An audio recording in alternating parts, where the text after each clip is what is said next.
জুলাই গণঅভ্যুত্থানের সম্মুখভাগের অকুতোভয় যোদ্ধা ও ইনকিলাব মঞ্চের মুখপাত্র শরীফ ওসমান হাদী আর নেই।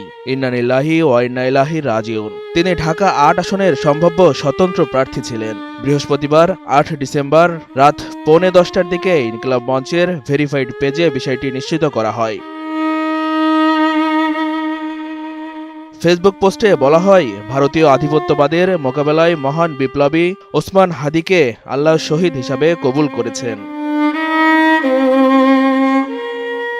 জুলাই গণঅভ্যুত্থানের পরিচিত মুখ ও সম্মুখভাগের যোদ্ধা ওসমান হাদী ঢাকা ৮ আসনে স্বতন্ত্র প্রার্থী হিসাবে নির্বাচন করার জন্য প্রচারণা চালাচ্ছিলেন। গত শুক্রবার ১২ ডিসেম্বর দুপুরে রাজধানীর বিজয়নগরের বক্স কালভার্ট সড়কে তাকে গুলি করে দুর্বৃত্তরা। এরপর তাকে নেওয়া হয় ঢাকা মেডিকেল কলেজ হাসপাতালে। সেখানে চিকিৎসা শেষে রাতেই এভার কেয়ার হাসপাতালে আনা হয়। পরে উন্নত চিকিৎসার জন্য ১৫ ডিসেম্বর এয়ার অ্যাম্বুলেন্সে তাকে সিঙ্গাপুর নেওয়া হয়।